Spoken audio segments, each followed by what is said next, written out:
Esta es una producción de la Iglesia Gracia Soberana Guadalajara por el pastor Luis Bermea, serie expositiva de la Carta de Pablo a los Corintios.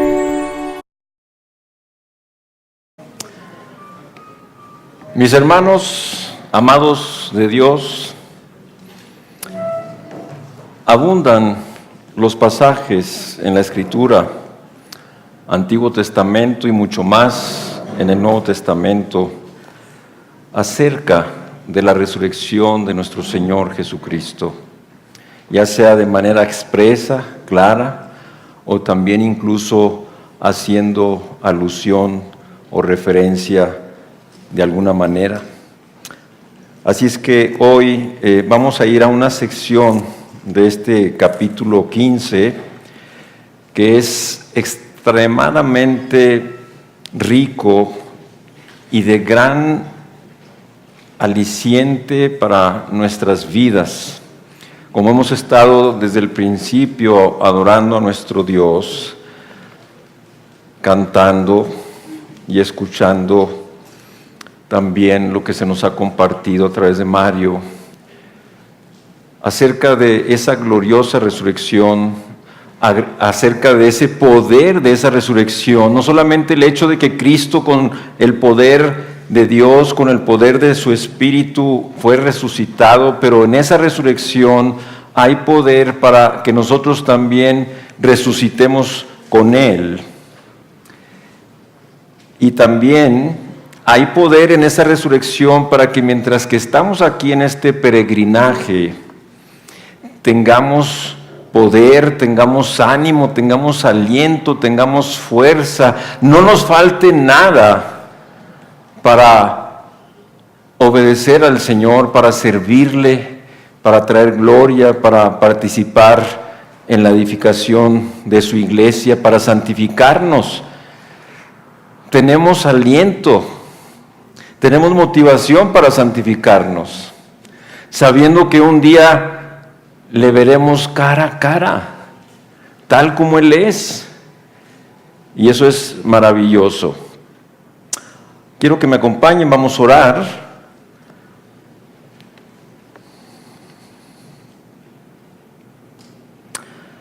Padre, te damos muchas gracias por tu santa palabra, las sagradas Escrituras. Palabra de Dios, toda ella inspirada por ti, útil para enseñarnos, reprendernos, corregirnos, instruirnos en justicia, para que como hombres de Dios que somos ahora en Cristo, estemos enteramente pertrechados, preparados para toda buena obra que tú tengas para nosotros, para lo cual también nos salvaste, porque nos salvaste conforme a tu propósito, Señor. Queremos pedir tu bendición, queremos pedir que derrames tu gracia, que tu Espíritu Santo abra nuestro corazón, nuestro entendimiento, para recibir esta palabra no como palabra de hombres, sino según es en verdad la palabra de Dios que actúa en nuestras vidas, porque hablar de la resurrección de Jesucristo, esta verdad, esta doctrina, esta teología, en ella hay poder de Dios, por lo cual Cristo resucitó de entre los muertos, primicias de los que murieron fue hecho, pero también hay poder en nosotros para tener esa esperanza de que resucitaremos, pero también hay poder para que en medio de nuestra vida aquí tengamos ánimo, aliento, fuerzas para obedecerte, Señor, para buscar siempre agradarte, para servirte incansablemente, para santificarnos más y más, Señor, con el poder de tu Espíritu. Señor, guíanos a través de tu Espíritu y lleva fruto en esta palabra tuya. Trae aliento, motivación, aliciente, esperanza a todos nosotros y especialmente a todos los que aquí estén hoy desalentados, desanimados por fuertes pruebas, tribulaciones, injusticias, por debilidad, por tribulación, por enfermedad, por cualquier situación, cualquier padecimiento que hoy a través de tu palabra sean alentados grandemente y levantados, Señor, liberados con tu poder. En el nombre de Jesús oramos. Vamos a 1 Corintios capítulo 15 y hoy vamos a ver solamente estos versículos del 29 al 34. Qué increíble que en estos 5 versículos encontremos tanta riqueza, tanta enseñanza, y nos pueda bendecir el Señor tanto hoy, esta mañana. Así es que acompáñenme del 29 al 34. De otro modo, ¿qué harán los que se bautizan por los muertos? Si en ninguna manera los muertos resucitan, porque pues se bautizan por los muertos, y porque nosotros peligramos a toda hora. Os aseguro, hermanos, por la gloria que de vosotros tengo en nuestro Señor Jesucristo, que cada día muero. Si como hombre batallé en Éfeso contra fieras, ¿qué me aprovecha? Si los muertos no resucitan, comamos y bebamos, porque mañana moriremos. No erréis, las malas conversaciones corrompen las buenas costumbres. Velad debidamente y no pequéis, porque algunos no conocen a Dios. Para vergüenza vuestra lo digo. Mis hermanos amados, las Escrituras no son teóricas, poco prácticas o irrelevantes. Recordamos un pasaje del Evangelio, el pasaje de este grupo religioso llamado los saduceos. Este grupo, los saduceos, no creían en la resurrección. Le hicieron a Jesús, y conocemos el pasaje muy bien, una pregunta malintencionada acerca de quién sería esposa en la resurrección. Una mujer que se había casado 7 veces. Comenzó diciéndoles que ni entendían las Escrituras ni el poder de Dios. Después de explicarles que no hay matrimonios en el cielo, yo por eso le he dicho a mi esposa: ámame aquí, disfrútame, paséame, porque en el cielo no hay matrimonios. Y también a todos los matrimonios que están aquí les digo lo mismo: el tiempo de amarnos es ahora, el tiempo de convivir, el tiempo de conversar, el tiempo de perdonar, el tiempo de disfrutar juntos es ahora. En aquel tiempo, dice Jesús, que no habrá matrimonios en el cielo. Entonces les dijo: pero respecto a la resurrección de los muertos, ¿no habéis leído lo que os fue dicho por Dios? Y me encanta como el mismo Señor Jesucristo dice esta palabra: ¿no habéis escuchado lo que dijo Dios?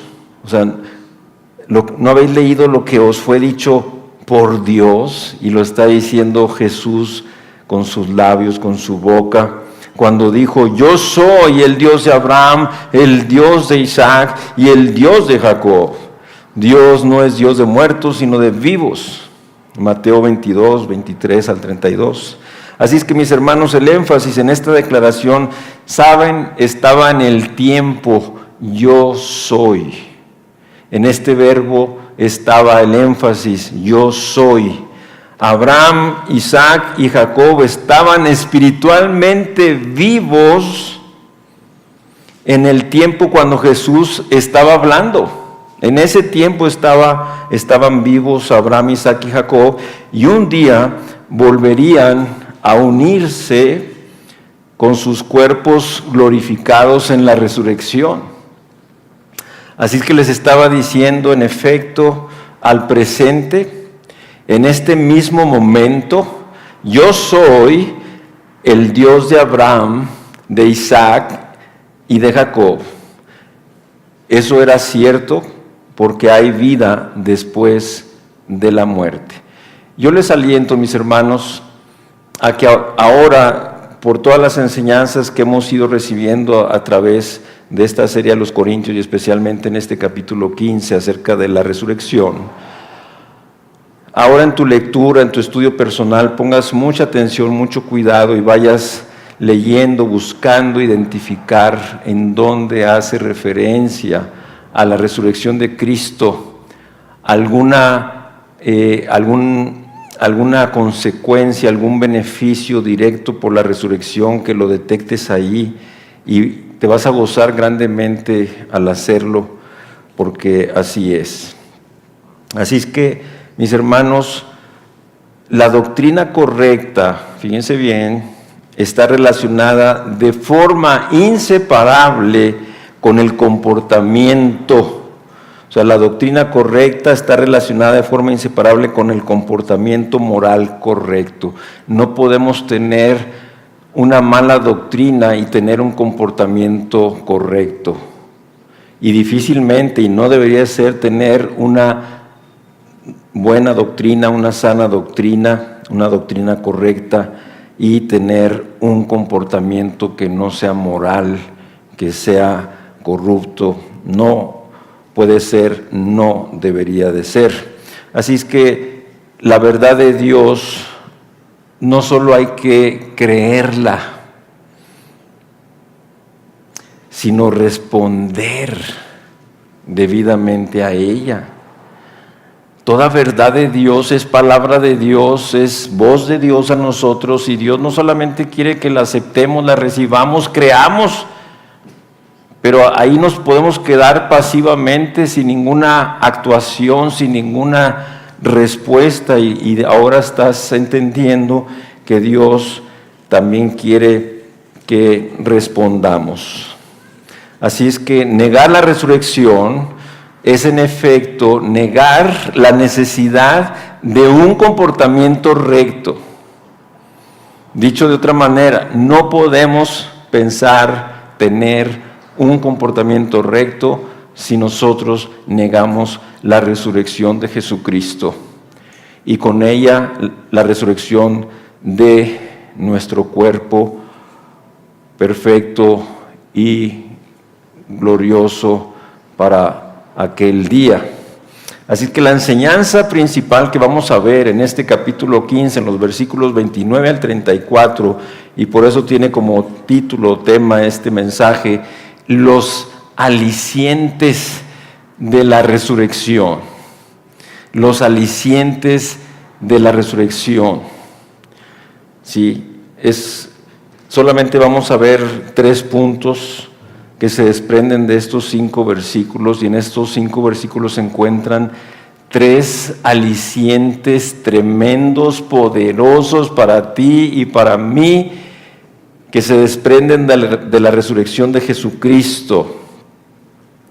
Así es que si eliminamos la resurrección, si negamos esta verdad crucial y maravillosa de la obra redentora de Dios, nos quedamos sin una de las más grandes motivaciones que el Señor nos ha dado, fíjate bien, para acudir a Cristo y para vivir por Cristo.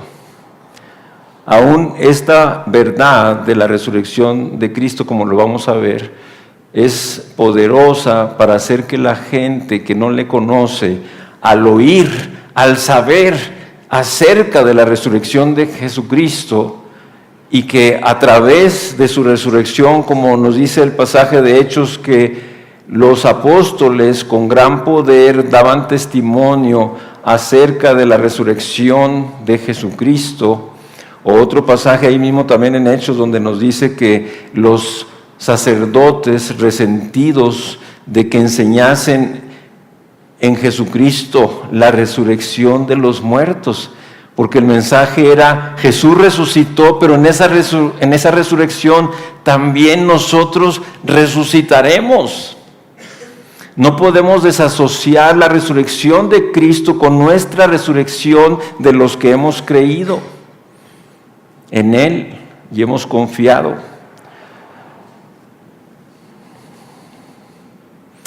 Por lo tanto,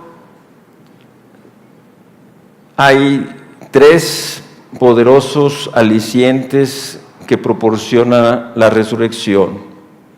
El primer aliciente es para la salvación, el segundo aliciente es para el servicio y el tercer aliciente para la santificación. Fíjate bien qué hermosos alicientes, incentivos para la salvación, para nuestro servicio, para nuestra santificación. A lo mejor hoy, sin duda, que has venido deseoso, que has venido hambriento. Me encanta siempre cómo el Señor Jesucristo inició aquel sermón tan conocido, el Sermón del Monte, diciendo una primer bienaventuranza: bienaventurados los que tienen hambre y sed de justicia, porque ellos verán a Dios. Que siempre estemos hambrientos, sedientos, más del Señor, más de su palabra, más de su revelación a nosotros, más de que hoy traiga respuestas. No habrá culto más bendecido para ti que al venir aquí, a través de todo lo que hacemos en este culto, desde el inicio hasta el final, Dios lo use para bendecirte. Y a través de ello te responda. Te vas a quedar sorprendido y vas a decir, como muchos han dicho al terminar: pastor, usted habló para mí, pero ya te oyó el otro allá. No, habló para mí. Y el otro que está allá dijo: no, era para mí. Y a todos les habló el Señor. Y cada quien en una necesidad muy diferente y muy particular. Así es que vamos de lleno al primer aliciente que se desprende de la resurrección de Jesucristo, y es un aliciente para la salvación. Versículo 29. De otro modo, ¿qué harán los que se bautizan por los muertos si en ninguna manera los muertos resucitan? Porque, dice, ¿por qué pues se bautizan por los muertos? En este solo versículo encontramos un aliciente muy grande para la salvación. Este versículo, quiero decirles que es uno de los más difíciles de las Escrituras y tiene muchas posibles interpretaciones legítimas, hasta 30 interpretaciones diferentes. No las vamos a ver, así es que relájense y descansen. No vamos a ver las 30 interpretaciones porque no es así. Sin embargo, ha sido también usado para apoyar muchas ideas extrañas y heréticas. Así es que podemos estar seguros, por ejemplo, lo que sí estamos seguros es de que el apóstol Pablo no enseña el bautismo vicario. O sea, el bautismo en que otro hombre, otra persona pueda representar o tomar su lugar.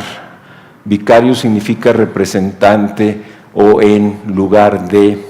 Así es que Pablo no está enseñando esto, no está enseñando el bautismo representativo, que una persona puede representar a otra a través del bautismo. También Pablo no enseñó que una persona que ha muerto puede ser salva o puede ser ayudada de alguna otra forma por otra persona que se bautiza en su nombre.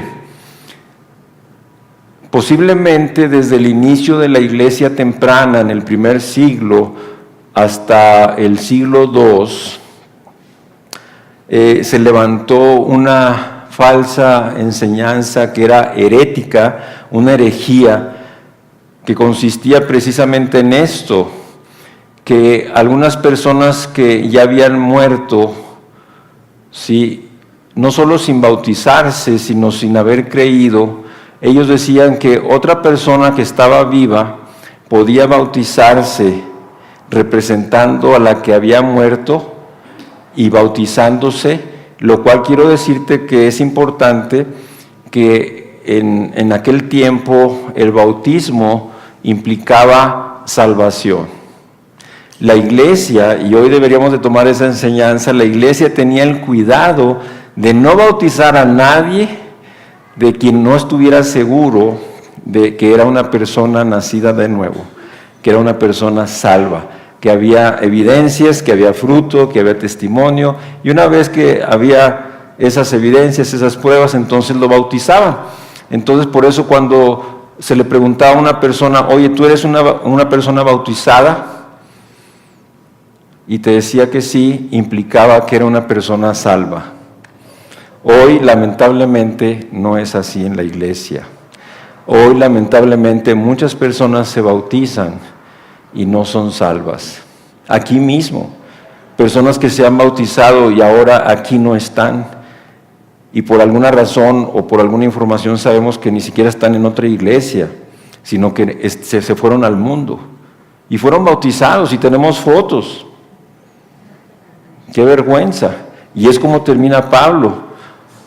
Dice, más bien deberíais avergonzarse, porque muchos no conocen a Dios. Nosotros como iglesia debemos de tener el cuidado, el temor y buscar no avergonzarnos cuando sabemos de personas aquí entre nosotros, desde familiares, amigos, conocidos y gente que se congrega. A veces nos da más vergüenza acercarnos a esa persona para decirle, oye, mira, te he escuchado decir que tú eres cristiano y todo esto, pero yo he observado tu vida y la verdad, pues como conozco la Biblia, me doy cuenta que tú no estás viviendo como un hijo de Dios, como un cristiano. Yo creo que sería importante que te examinaras. La Biblia nos dice que nos examinemos, ¿no es cierto? Pero decimos, no, me da más vergüenza acercarme, pero lo que nos debería de dar vergüenza es ver y saber de personas que dicen ser cristianas y no lo son, y viven mal y tienen un mal testimonio, y están viviendo como no cristianos, pero no nos avergüenza eso. Así es que la idea de un bautismo vicario para regeneración está todavía más lejos de la verdad bíblica. O sea que muchos creen que en el bautismo hay salvación, que el bautismo en agua produce una regeneración. Eso es cerrado, es herético. La Biblia dice que no, y menos el hecho de que una persona que esté viva crea que al bautizarse va a traer regeneración a una persona que ya murió, porque lo está haciendo en representación a esa persona. Eso está muy lejos de la Biblia, y es lo que Pablo estaba enseñando. La salvación es solo mediante la fe personal en Cristo Jesús, como tú y yo lo sabemos, ya hemos estudiado, porque por gracia sois salvos por medio de la fe, y esto no de vosotros, pues es don de Dios. La carta de Pablo a los Efesios 2:8. Así es que esa es la enseñanza repetida y consecuente tanto en el Antiguo como en el Nuevo Testamento. Y Pablo, citando Génesis 15:6, dice, porque ¿qué dice la Escritura? Creyó Abraham a Dios y le fue contado por justicia, lo dice Pablo en Romanos 4:3. Así es que la única manera en la que una persona puede acercarse a ese Dios santo y justo perfectamente ha sido siempre mediante la fe personal en Cristo Jesús. El bautismo es solo un acto de obediencia que proclama la identidad con Cristo. Al bautizarte, tú te estás identificando con Cristo, con su muerte al ser sepultado o al ser sumergido en el agua. Por eso el bautismo tiene que ser por inmersión, tiene que haber suficiente agua para que puedas ser sumergido e identificarte con la muerte de Cristo, con la muerte al pecado, la muerte al mundo, y al salir del agua te identificas con la resurrección de Cristo para andar en nueva vida, recibida por Cristo. una vida espiritual, una vida sobrenatural, una vida en la cual mora Cristo y el Espíritu Santo, y tienes poder para andar en el Espíritu y agradar al Señor. Nadie se salva por el bautismo, ni aun las personas vivas, menos las muertas. Dice un texto de Hebreos 9:27, porque está establecido para los hombres que mueran una sola vez y después de esto el juicio. La muerte termina con toda oportunidad para la salvación y con toda ayuda espiritual de cualquier clase. El tiempo para que una persona se salve, el tiempo para que una persona reciba ayuda espiritual que trascienda a la eternidad es mientras que viven. Por eso Dios repetidas veces en su palabra dice: he aquí ahora el tiempo aceptable. En el mismo versículo lo dice luego: he aquí ahora el día de salvación. Es ahora que estás escuchando, es ahora que estás aquí, es ahora que estás vivo, que tu corazón está latiendo, porque cuando tu corazón deje de latir y tú mueras y tu espíritu trascienda la eternidad, se acabó. No hay más oportunidad. Así es que, aunque una persona no tiene que bautizarse para ser cristiana, sí tiene que hacerlo para ser un cristiano obediente, con la evidente excepción de un creyente que no tiene oportunidad de bautizarse antes de la muerte. ¿Conoces a alguien, algún personaje bíblico en el Evangelio? Sí, ¿verdad? El malhechor que estaba también crucificado al lado de Jesús, él creyó. Le dijo Jesús: de cierto te digo que hoy mismo estarás conmigo en el paraíso.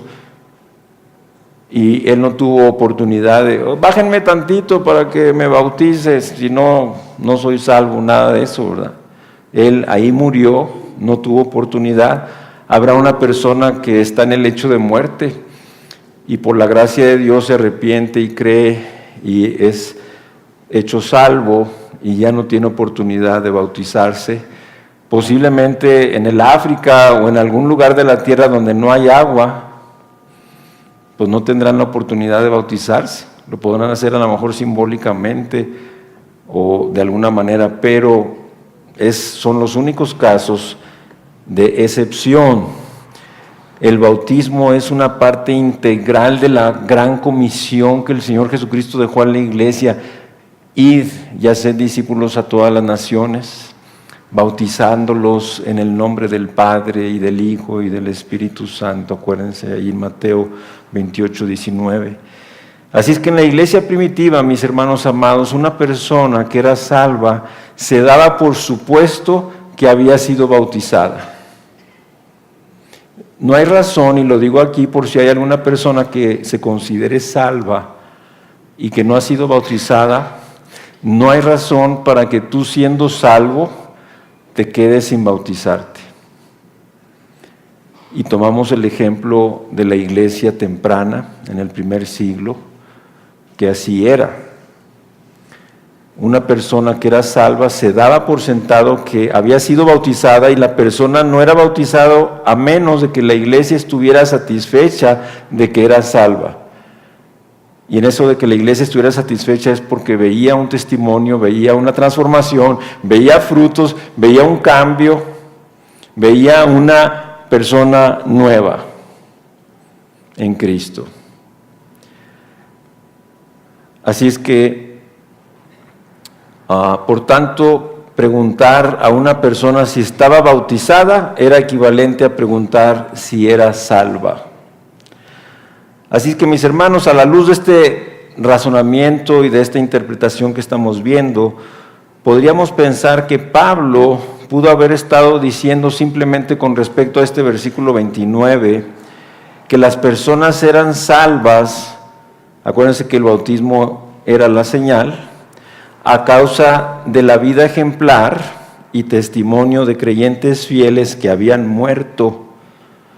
Ahora, no podemos asegurar que esta sea la interpretación correcta de este versículo, pero podemos estar ciertos de que las personas llegan a menudo a la salvación a causa del testimonio de las personas que ellos desean imitar. Es decir, la interpretación posible de este versículo, de este texto 29, o lo que Pablo quisiera decir, era eso, que las personas querían bautizarse, que implicaba salvarse, por el testimonio de ese cristiano o cristiana que ya había muerto y que había dejado un testimonio tan fuerte, tan claro, que había inspirado o alentado a esa persona viva a también seguir los mismos pasos de arrepentimiento y de fe en Cristo y de entregar su vida a Cristo. Eso es lo que posiblemente Pablo quería decir.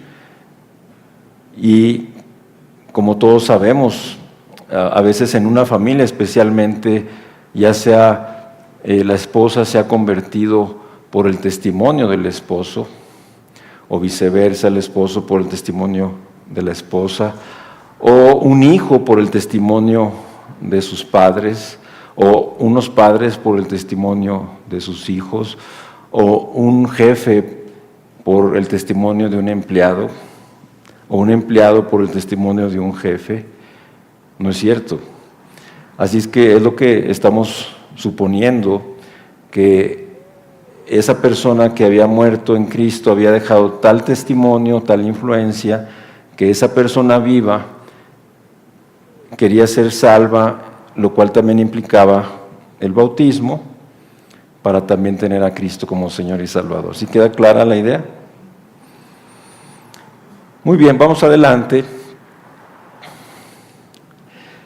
El apóstol Pablo, en su carta a los tesalonicenses, en el capítulo 4, versículos 13 y 14, nos dice: tampoco queremos, hermanos, que ignoréis acerca de los que duermen.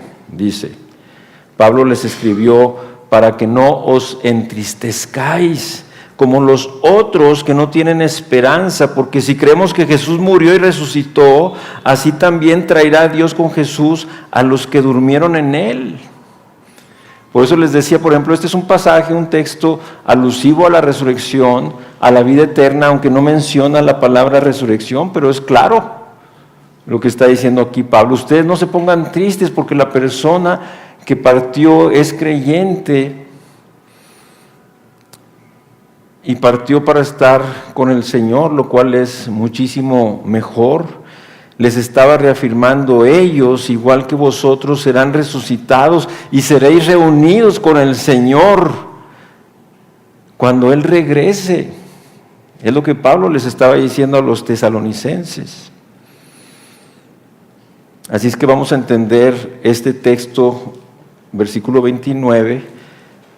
Si no hay resurrección, si no hay esperanza de una vida futura, Pablo preguntaba: ¿por qué las personas entonces acuden a Cristo a causa del testimonio de los que murieron? Ahí está otra vez la idea.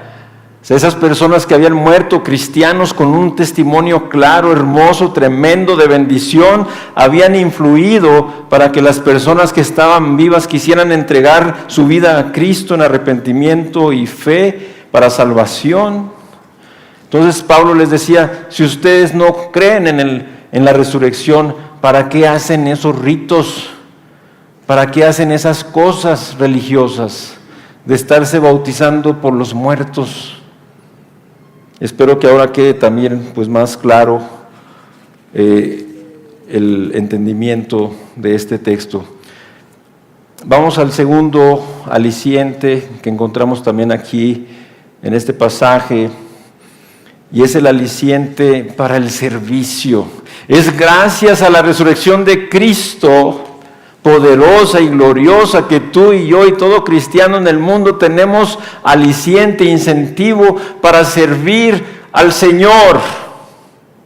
Fíjate bien, nuestro aliciente para servir al Señor cada día continuamente, prácticamente incansables, es la resurrección de Cristo, sabiendo que en esa resurrección nosotros también resucitaremos. Ese es el aliciente. No si me dan las gracias, no si me dan un cierto lugar o reconocimiento en la iglesia. Ese no es el aliciente. El aliciente no es porque algunos aquí están jóvenes y ese es tu aliciente de servir al Señor, pero ¿qué de nosotros los viejos? Entonces no tenemos aliciente ya para servir. Los viejos también podemos servir porque nuestro aliciente es la resurrección. ¿Se dan cuenta qué hermoso, qué tremendo, qué esperanzador es esto? Así es que vamos a leer versículos 30 al 32. ¿Y por qué nosotros peligramos a toda hora? Os aseguro, hermanos, por la gloria que de vosotros tenemos en nuestro Señor Jesucristo, que cada día muero. Si como hombre batallé en Éfeso contra fieras, ¿qué me aprovecha si los muertos no resucitan? Entonces comamos y bebamos porque mañana moriremos. Estos 3 versículos del 30 al 32 tienen que ver con el aliciente para el servicio. Fíjense bien, es muy interesante. Este segundo aliciente nos da la esperanza de la resurrección y es para el servicio. Dice Pablo, ¿por qué entonces iban los creyentes a soportar sufrimientos, dolores? ¿Por qué se iban a sacrificar tanto defendiendo su testimonio, su vida cristiana? A lo mejor muchos yendo a la iglesia en alguna casa, porque antes se reunían en las casas, eran sorprendidos y eran apresados y eran llevados para ser encarcelados, torturados y finalmente muertos. ¿Para qué eso? Si realmente no hay esperanza de vida eterna, si al morir termina todo. ¿Para qué tanto sufrimiento, tanto dolor, tanta valentía? Dice Pablo. ¿Qué hay en eso entonces? Y así puede ser que algunos creyentes aquí, fíjense bien, esta mañana, pudieran creer en la resurrección de Cristo sin lugar a dudas, y aún creer que ellos también van a resucitar con su cuerpo perfecto y glorioso. Sin embargo, perder de vista este enfoque y no permitirle al Señor que use esta verdad de la resurrección en tu vida con poder. Y por eso estás desalentado, desanimado, o algunos creyentes que han dicho, pero es que yo ya he trabajado mucho. Pero no se trata de eso. Pablo dijo que, y el Señor mismo dijo que deberíamos de ser fieles hasta la muerte. Claro, no vamos a trabajar igual. Yo no trabajo igual que cuando tenía 25 años, se los confieso. No trabajo igual. Mi rendimiento es mucho menos. Y así el de muchos. Entonces, pero de acuerdo al estado de cada quien, seguimos trabajando, sirviendo al Señor. Entonces, si esta vida es lo único que hay, ¿cuál sería la razón por la que Pablo y otros apóstoles estuvieran en peligro cada hora? Porque así era en el primer siglo, cada hora estaban en peligro de ser apresados, de ser azotados, de ser torturados, de ser echados a los leones o de ser quemados en las hogueras. Es lo que Pablo dice aquí. Si no hubiera resurrección de los creyentes muertos, entonces sufrir y morir por amor del Evangelio no sería otra cosa que masoquismo.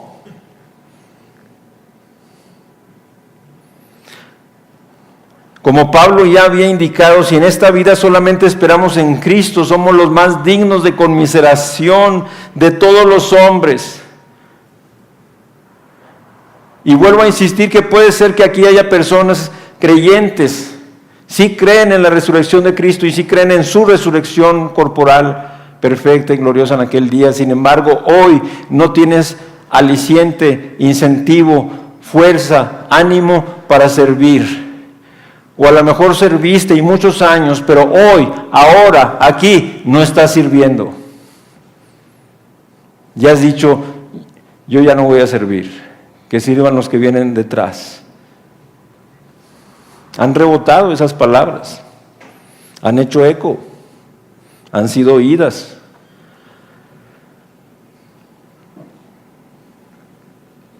Así es que lo único que lleva a los cristianos a estar dispuestos a trabajar tanto, dispuestos a sufrir, a padecer,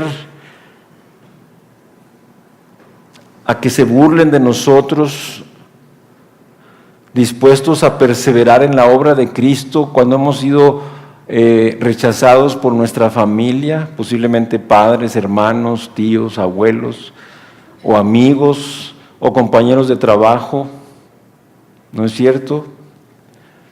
Lo único que nos hace perseverar es la esperanza de la resurrección.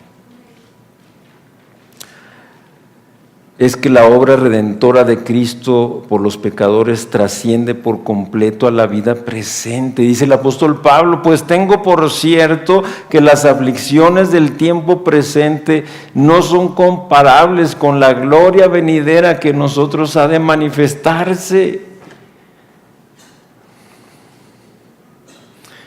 Dice Pablo, y si hijos, en el versículo anterior, y si hijos también herederos de Dios y coherederos con Cristo, si es que padecéis juntamente con Cristo, para que juntamente con Él seáis, ¿sí?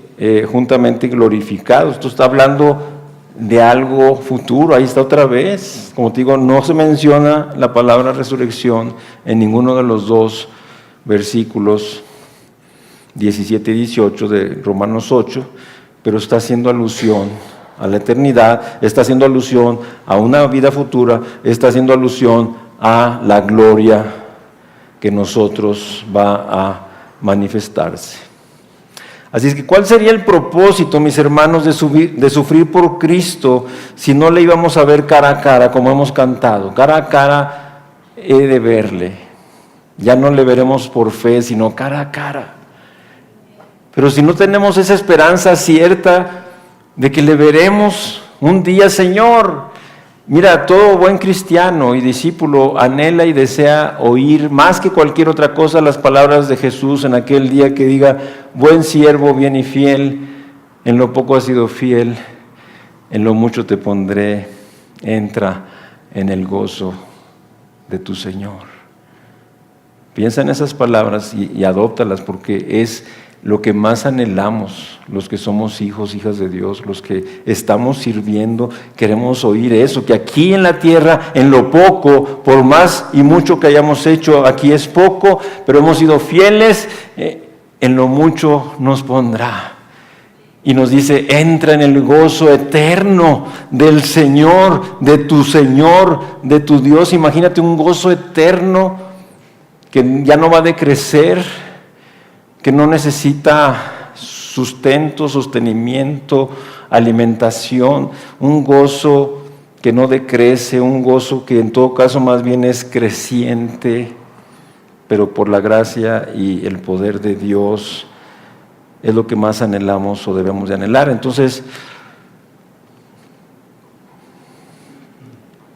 ¿dónde estarían las buenas noticias en semejante evangelio que predicamos? No decimos que el evangelio son buenas noticias. ¿En dónde estarían las buenas noticias si los muertos no resucitan? Si no hay esperanza. Solamente Cristo nos salva para vivir aquí mejor, diferente, pero cuando mueras se acabó. Así es que, ¿dónde estaría el incentivo para predicar y creer dicho evangelio?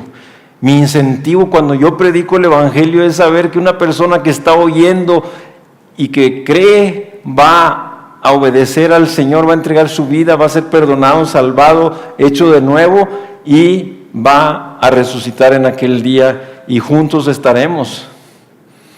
Los que hemos estado aquí adorando a Dios y servimos juntos en esta iglesia para su edificación, les digo algo, mis hermanos, un día estaremos juntos allá, todos.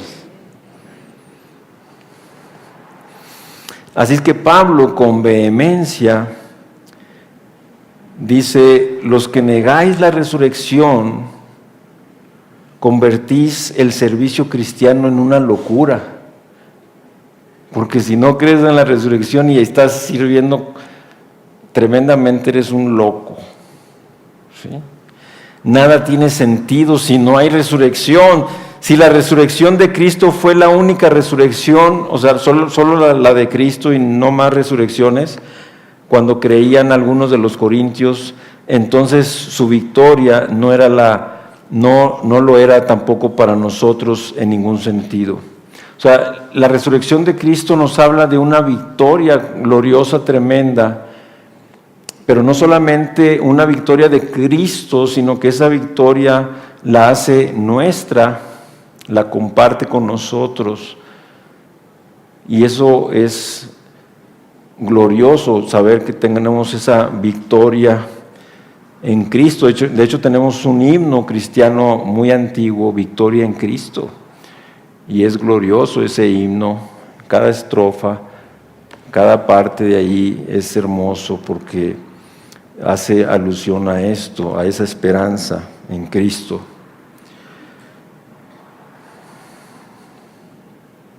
Entonces, él no habría conquistado a la muerte, sino que la muerte terminaba siendo una burla mayor para los que hubieran puesto su confianza en Cristo. Mira, tú pusiste tu confianza en Cristo, pero cuando mueras no vas a resucitar. Sería una burla, porque la pregunta aquí es: ¿por qué íbamos a estar dispuestos a sufrir todas esas cosas que cada uno en este momento, por tantos años de cristiano, te pueden venir a tu mente como una imagen o película, y tú dices: Señor, cuánto he sufrido, pero sé que tú has guardado mis lágrimas en tu redoma, en tu botella, y las has escrito también en tu libro? Pero ¿para qué íbamos a sufrir si la única esperanza era meramente humana y temporal? Entonces, mis hermanos, esta palabra de hoy es poderosa. El Señor no quiere que estés como estás, como entraste. El Señor quiere darte 3 alicientes, incentivos poderosos para tu salvación o salvar a otros, para tu servicio incansable. Por eso, ¿por qué crees que el apóstol Pablo también aplicó esta misma enseñanza a su vida y vivió 30 años de ministerio imparable, incansable, y se hundían los barcos y lo encarcelaban y la palabra no está presa y no sé cómo salía, y venía un terremoto y se abrían las puertas y salía? 30 años, nada lo detuvo, nada lo paró, por la esperanza de la vida eterna. Es poder, mi hermano, es aliciente, es ánimo, es fuerza. Mira esto, medita hoy, cree, ora en base a esto y sal de aquí diferente y para siempre. No para un mes más o este año, para siempre.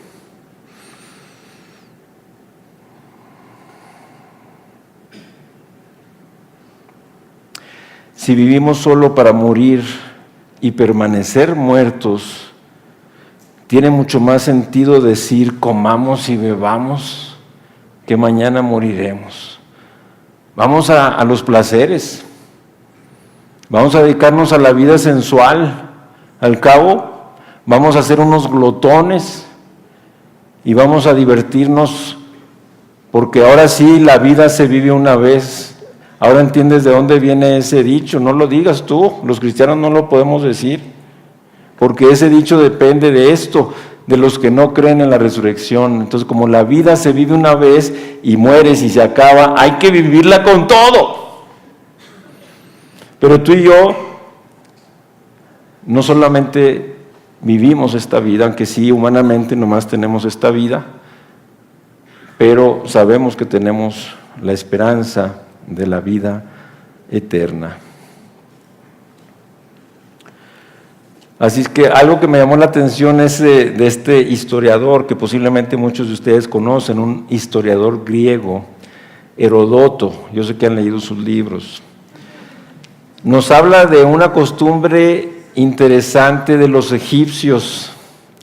Fíjate que en las reuniones sociales de los ricos, ahí en Egipto, cuando ya terminaba el banquete y estaban hasta atrás y bien llenos, y tú ya sabes todo eso, entonces un sirviente aparecía ahí en la reunión llevando un ataúd, y dentro del ataúd también a una imagen de hombre bien tallada que parecía real.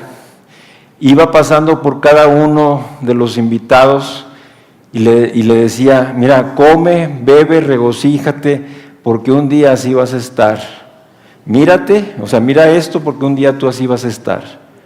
Imagínate lo que eso significaba. No, pues ahora sí, como dicen también, que siga la fiesta. Ya había terminado, pero ya después de que pasa el ataúd y te dicen: mira, así vas a estar un día, pues ¿sabes qué? Trae más vino. ¿Se dan cuenta, mis hermanos? Qué tremendo es esto. Si esta vida es todo lo que hay, ¿por qué razón no iba a reinar lo sensual? ¿Por qué no hacernos con todo lo que podamos, hacer todo lo que podamos y disfrutar todo lo que podamos? Si morimos solo para permanecer muertos, entonces el hedonismo tiene mucho sentido. El hedonismo es ese amor a nosotros mismos, y como te amas, nomás buscas tu placer en todo buscas tu placer, tu satisfacción.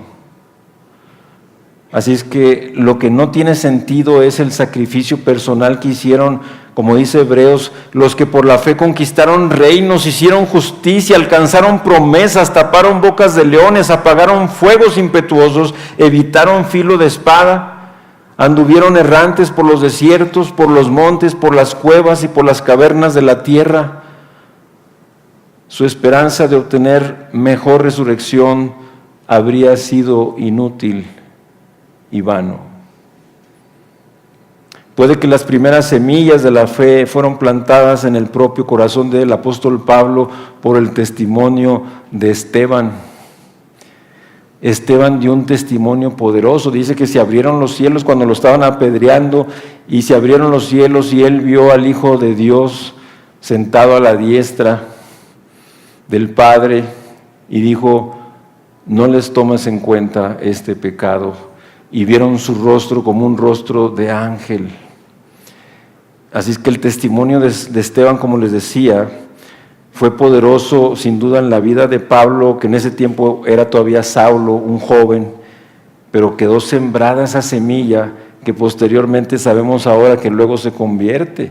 Eso es a lo que Pablo estaba diciendo: aquellos que se bautizan por los muertos son personas que por el testimonio tan fuerte e influyente de esos que habían muerto, ahora buscaron a Cristo para salvación, creyeron y se bautizaron. Es lo que debemos de entender en esa enseñanza. Así es que aquí, mis hermanos, en 1 Corintios 15:29, que ya vimos, Pablo puede estar afirmando la verdad de que los cristianos que se enfrentan a la muerte con gozo y esperanza presentan un testimonio muy poderoso. Cuando muchas veces hemos ido al hospital, a una clínica con médicos, y nos dicen: oiga, usted está enfermo, posiblemente pueda morir, tiene temor. ¿Y qué decimos los cristianos? No tengo temor, porque Cristo es mi Señor, es mi Salvador. Voy a estar más cerca de Él. Entonces se quedan sorprendidos. Mis hermanos, los cristianos debemos y estamos siempre preparados para morir. Los cristianos en el primer siglo estaban siempre, cada día, preparados para morir, porque salían de la casa y no sabían si iban a regresar. Ahora salimos de la casa y no es por causa del testimonio cristiano, es por causa del vandalismo, el crimen y todo, pero tampoco no sabemos si vamos a regresar. Hay que salir preparados. Te agarra un criminal a mano armada y te dice la cartera o tu vida, y le dices: pues mi vida, pues órale, sí. Y te truena allí. Entonces, la certeza de la vida eterna, de una vida resucitada y de una reunión con los seres amados son una fuerte motivación para que las personas escuchen y acepten el Evangelio. Así es que la resurrección es una de las grandes seguridades que Dios da a los que confían en su Hijo Cristo Jesús. Para los que creen en Cristo Jesús, la tumba no es el fin. En la muerte, nuestro espíritu no queda absorbido en alguna mente divina cósmica. Cuando morimos, vamos inmediatamente a estar con el Señor, lo cual es muchísimo mejor, dice Pablo, como un ser vivo, individual y personal. No solo eso, sino que un día nuestro cuerpo también resucitará para ser perfecto, glorificado y volverse a unir a nuestro espíritu para estar en cuerpo y espíritu perfecto y glorificado por siempre. Seremos humanos completos por toda la eternidad, junto con todos los que hemos amado y con todos los que hemos adorado aquí, por ejemplo, en esta iglesia.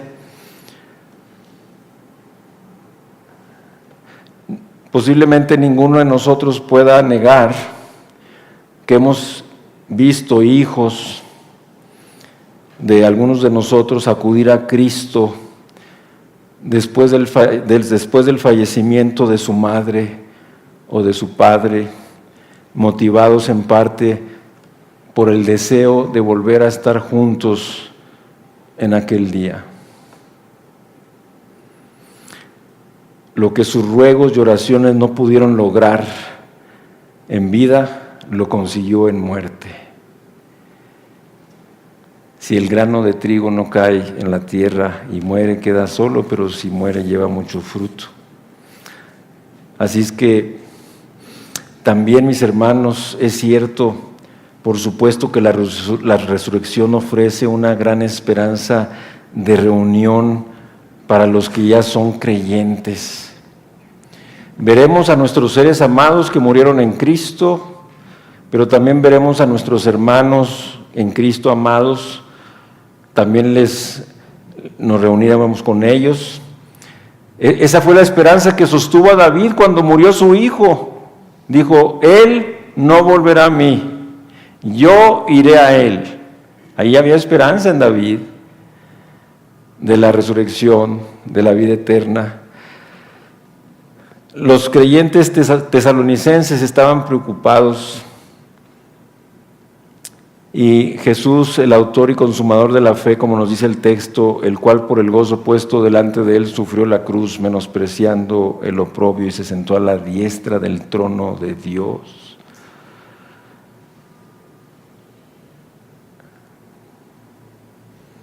Fue la anticipación de la resurrección, el levantarse de entre los muertos para estar de nuevo con su Padre, lo que le dio a nuestro Señor el motivo para morir a nuestro favor. Fíjate, hasta eso también al Señor Jesucristo, algo que le dio motivo para morir a nuestro favor es saber que resucitaríamos juntamente con Él y estaríamos reunidos con Él en la gloria. Estuvo dispuesto a ir a la cruz por nosotros, porque sabía que resucitaría por nosotros. ¿Entienden eso? Y vamos a la tercera aliciente o incentivo a través de la resurrección, y es para la santificación también, algo que a veces nos hemos estacionado, nos hemos estancado, no estamos avanzando, no estamos creciendo. En lo que va de este año, ya casi más de medio año, no me he parecido un poco más a Cristo que el año pasado. Y ya pasaron 6 meses. ¿A qué se debe tu estancamiento? ¿A qué se debe que no estés santificándote con anhelo, con deseo cada día? Señor, quiero ser mejor que ayer, mejor que la semana pasada, mejor que el mes pasado, mejor que el año pasado. Quiero ser más y más como Cristo. ¿Qué tengo que hacer? Guíame. Que tu Espíritu me muestre, me lleve y me dé el poder y dame la gracia y tal, y vas creciendo, vas siendo transformado de gloria en gloria en esa misma imagen como por el Espíritu del Señor, hasta llegar a la estatura de la medida del varón perfecto, que es Cristo. ¿Cuántos pasajes tenemos acerca de la meta, acerca de que tenemos que ir cada día creciendo? No nos podemos cansar en la santificación y decir, no, pues yo aquí me quedo, al cabo cuando llegue allá ya voy a ser completamente santificado. No es el pensamiento de un seguidor de Cristo. Así que últimos versículos, 33 al 34 dice: no erréis, las malas conversaciones corrompen las buenas costumbres, velad debidamente y no pequéis, porque algunos no conocen a Dios. Para vergüenza vuestra lo digo. Qué increíble que en estos últimos versículos también se encuentra mucha enseñanza, mucho significado, y es el tercer incentivo o aliciente que la esperanza de la resurrección nos ofrece, y tiene que ver con la santificación, con tu crecimiento, con tu madurez, con irte asemejando más y más a Cristo. El mirar con anticipación a la resurrección nos debiera llevar a una vida más piadosa y a la madurez espiritual. Negar la resurrección destruye los alicientes, los incentivos, tanto para el servicio como la santificación. Por eso es más triste que creyendo tú en la resurrección de Cristo y creyendo en tu propia resurrección, no estés creciendo en tu santificación. Es triste. Dice, ¿por qué preocuparnos entonces de servir al Señor o de servir a otros en su nombre? ¿Y para qué molestarnos en ser santos y puros? Por tanto, parece posible que los corintios estaban prestando atención a las enseñanzas incorrectas, o sea, creyentes verdaderos que creían en la resurrección de Cristo, que creían en su propia resurrección y que estaban teniendo aliciente para la salvación, para el servicio y para la santificación. En esas compañías y en esos compañerismos estaban recibiendo influencia, porque la palabra también se traduce, esas compañías se traduce también como sermón o mensaje. Así que ya sea que los corintios estaban oyendo mensajes formales o simplemente lo que oían en un compañerismo con los creyentes o con estas personas con falsa doctrina, finalmente eran alcanzados y se corrompían, porque finalmente decían, oye, pues y si no resucitamos, pues vamos a echarnos un trago. Y entonces se corrompían haciendo lo mismo que los que no creían. ¿Se dan cuenta? No se trata de malas conversaciones, no saques el texto fuera del contexto. No es de cualquier mala conversación de chismes y crítica, no es eso. Aquí las malas conversaciones eran con respecto a esas conversaciones de este grupo de personas que no creían en la resurrección de Cristo, ni tampoco en su propia resurrección, y estaban empezando a influir a los creyentes que sí creían, y finalmente los llevaban a vivir una vida corrupta y de mal testimonio.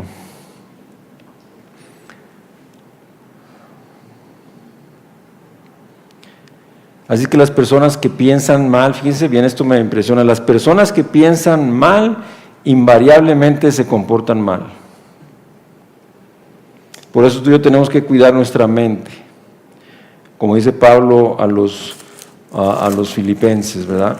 En el capítulo 4 nos dice claramente en qué pensar. Dice aquí: por lo demás, hermanos, todo lo que es verdadero, todo lo honesto, todo lo justo, todo lo puro, todo lo amable, todo lo que es de buen nombre, si hay virtud alguna, si algo digno de alabanza, en esto pensad.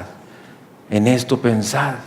Tenemos que tener disciplina mental para no dejar que nuestra mente piense todo lo que quiera, porque malos pensamientos te llevan invariablemente a mal comportamiento.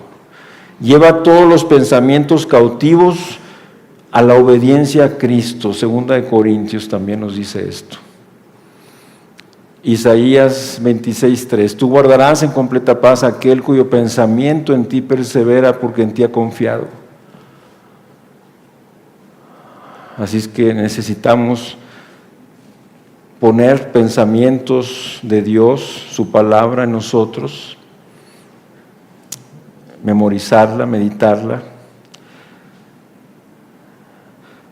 el mal comportamiento viene de pensamientos incorrectos, de creencias incorrectas y de normas incorrectas. Si alguien aquí no cree que va a resucitar, es un pensamiento o una creencia incorrecta, mejor dicho, y te va a llevar a pensamientos incorrectos y finalmente a un comportamiento también incorrecto, como era el caso de muchos que se congregaban ahí en la iglesia de Corinto. Es imposible asociarse de forma regular con personas malas sin quedar contagiado tanto por sus ideas como por sus hábitos. Así es que no le quieras hacer al Sansón, porque él también cayó. El contexto implica que las malas compañías estaban enseñando la teología herética de que no hay resurrección de los muertos y que esa mala teología estaba corrompiendo las buenas costumbres de esos buenos creyentes. Estamos llegando al final y debemos entender que del mismo modo que la esperanza de la resurrección es un incentivo para la obediencia y la santidad, fíjate bien, la incredulidad lo es para la desobediencia y la inmoralidad. Si alguien no cree en la resurrección de Cristo o en su resurrección en aquel día, esto te va a llevar a desobedecer con facilidad cada día y aún a vivir en inmoralidad, porque cuando muera se acaba todo, no hay más allá, comamos y bebamos, que mañana moriremos. Si la muerte es el fin de todo, ¿qué importa cómo vivamos y cómo nos comportemos? Algunos en la congregación corintia no conocían a Dios y por tanto no tenían conocimiento de su verdad. Su mala teología los llevaba al mal comportamiento, especialmente porque negaban la resurrección. Así es que sin la perspectiva de una resurrección y sin el sentido de responsabilidad que ésta nos trae, no hay incentivos, no hay alicientes para hacer nada que no sea lo que nos plazca aquí y ahora.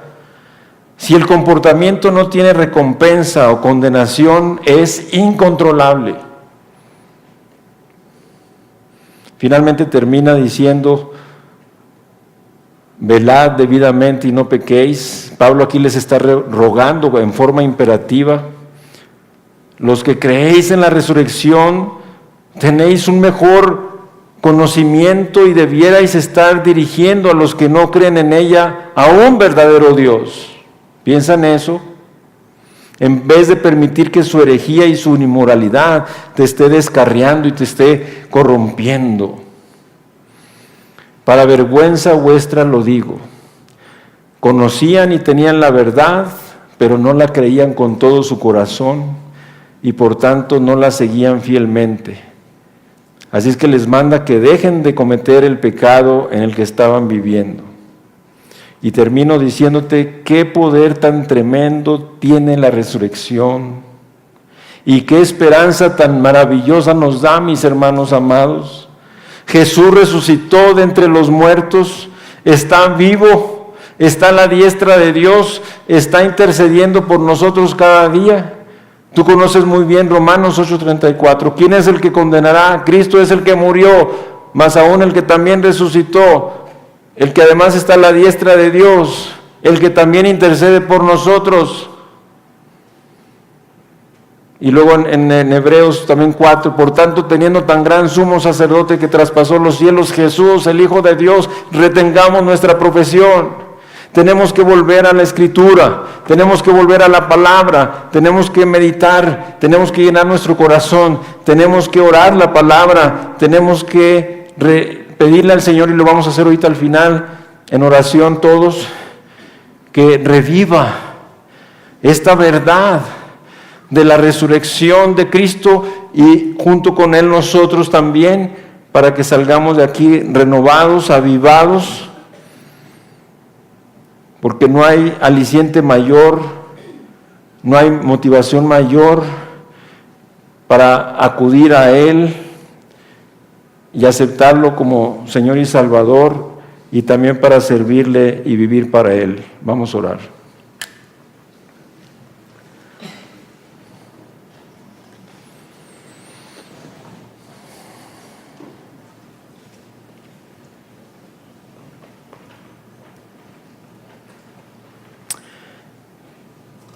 Señor, ¿cuánto tenemos que abrirte nuestro corazón y decirte tantas cosas? Y aunque estamos aquí congregados como iglesia y es una oración pública,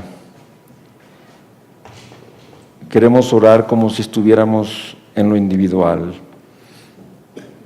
en lo personal, ante ti, a solas, en tu presencia.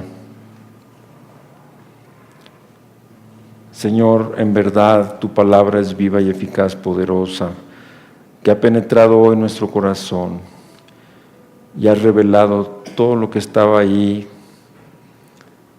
oscurecido, sin luz, apagado. Y caemos de rodillas ante ti, reconociendo que es verdad, que tú nos conoces, que tu luz hoy ha entrado hasta lo más recóndito de nuestro ser, de nuestro corazón. Cosas que ya teníamos ahí, secretas, guardadas, ocultas, ahí ha penetrado tu luz. Porque si bien nosotros no nos encontramos en el caso mismo de estas personas que se congregaban allí en la iglesia de Corinto,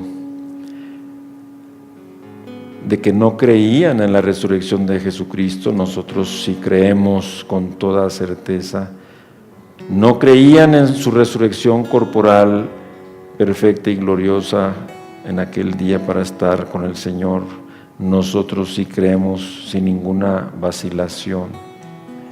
Sin embargo, Señor, aunque creemos en tu resurrección y en nuestra resurrección junto contigo, hoy reconocemos de corazón que hemos perdido todo incentivo, todo aliciente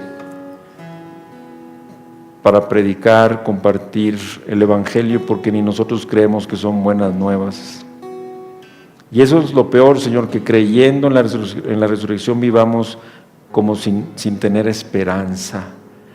Por eso no abro mi boca para que otros conozcan a Cristo como Salvador, porque ni yo mismo estoy satisfecho, no vivo una vida abundante de tal manera que anhele y desee que otros vivan la vida que yo vivo. Señor, eso es grave. Redargúyenos, repréndenos a cada uno si así es y perdónanos, pero cámbianos, porque si esta es la razón de no estar hablando y de no estar predicando, es grave, Señor. Porque tarde o temprano también nos va a llevar a una vida incorrecta, moral y física, corrompiéndonos, permitiendo muchas cosas en nuestras vidas pecaminosas, como lo vimos hoy. Así que, Señor, hoy te damos gracias porque esta verdad de tu resurrección, Señor, produce 3 incentivos alicientes poderosos en nuestra vida. El poder buscar por nuestra propia salvación, anhelando la esperanza de resurrección eterna, o haciendo que muchos más vengan a Cristo y no solamente sean salvos y cambien su vida aquí, pero que les enseñemos y aseguremos que un día resucitarán para vida eterna. También al alentarnos al servicio, hoy también te pedimos perdón porque nuestro servicio ha menguado muchísimo. No te estamos sirviendo como en otro tiempo, No tenemos excusas ni pretextos, Señor, perdónanos, que ahora avives esta verdad con tu Espíritu y la lleves a nuestros corazones para resurgir, para levantarnos hoy, alentados, motivados a esforzarnos grandemente en servirte cada día, continuamente a todos y participar en la edificación de tu iglesia, porque tengo la esperanza viva y gloriosa de que resucitaré un día y estaré contigo. Y finalmente también, Señor, que hoy nos alientes a santificarnos. También confesamos aquí que nos hemos detenido, que estamos estancados, parados, caídos, que no hemos avanzado, no sabemos ni desde cuándo en un progreso espiritual, en un crecimiento. No tengo ningún aliciente para crecer espiritualmente, para madurar, para asemejarse más a Cristo con ilusión, con anhelo. No lo tengo, Señor, porque había perdido el enfoque de la resurrección, de la vida eterna, Señor. Gracias, Padre, que todo esto lo lleves a nuestro corazón por tu Espíritu con poder como fuego, y nos liberes hoy y recibas gloria y honra con nuestras vidas, con nuestro testimonio caliente, fogoso, poderoso, llenos de alegría y de gozo y de esperanza y de fuerza. En el nombre de Jesús oramos. Amén. Soberana Guadalajara y visita nuestra página de internet igsg.org.mx y disfruta de este y otros mensajes. Visítanos, estamos en Avenida San Luis Gonzaga, 5114, Zapopan, Jalisco, México. Estaremos felices de recibirte.